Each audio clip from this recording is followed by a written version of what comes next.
I'm Tricia, an organic gardener. Worm castings, or worm manure, has 5 to 11 times more nitrogen, phosphorus, and potassium than regular soil.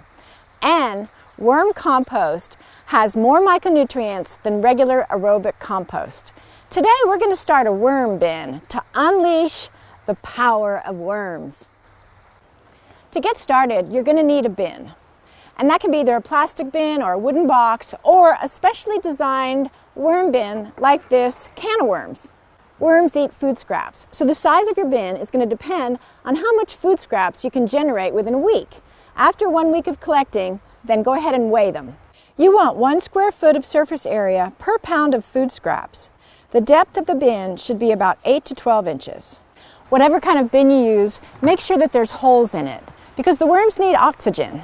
If you're making your own worm bin, make sure that it's not sitting on the ground. It needs to be moved up away from the ground so that you can put a collection tray underneath.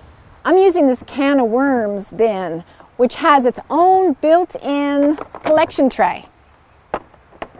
Shredded newspaper, cardboard, or coconut coir are a couple of great bedding options.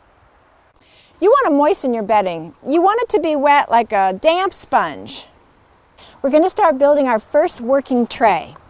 So the first thing I'm going to do is put down some newspaper, and that way the bedding material won't fall through the little holes. So now you just want to add your bedding material about 2/3 of the way up to the top of the tray. Make sure that it's nice and fluffy. And then you can add a little bit of builder sand or coffee grounds or something to give it a little bit of grit to help the worms digest. Put your worm bin in a sheltered, shady area. A garage works great. Worms can tolerate temperatures between 40 and 80 degrees, but they do their best work between 55 and 75 degrees. Now we're ready to add the beautiful little creatures, the worms. Your garden soil variety earthworm isn't the type of worm you need for your bin.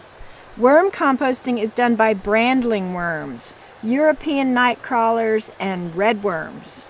These redworms prefer an aged compost or manure type of environment.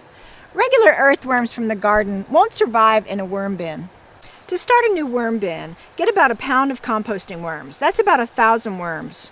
Spread them on the bedding, and they should burrow in quickly to get away from the light.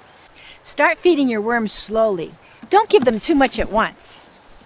Feed them about 1 to 2 times a week to begin with. If the food starts to stink before it is eaten, back off on the feeding.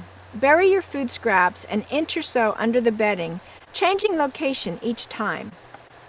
Worms like all kinds of organic matter, including tea bags and coffee. But there are some things that you shouldn't feed your worms. Anything that has insecticides on it, or fresh manure, or meat, or dairy, and no spicy foods like garlic or onions. A little bit of citrus is okay, but not a lot. You want to make sure that your worm bin stays moist, and a good way to do that is put a moistened piece of burlap over your worms. As you're watering your worms to keep them nice and moist, the water is going to penetrate through the worm castings and end up in a little collection tray here. And after time goes by, you'll be able to turn on the spigot on this can of worms bin and get a rich liquid fertilizer. Once the worms have consumed most of the bedding and the scraps, you'll see it starts to look like a nice rich worm compost. Then it's time to create your next layer. And this layer does not require any newspaper as a bottom layer. It just requires some bedding material and some food scraps. And what's going to happen is your worms are going to find their way up through these little holes and begin the process all over again. Then you can harvest the first tray of compost. The art of raising worms is called vermiculture. Hi babies, how are you doing? So adopt some worms and grow organic for life.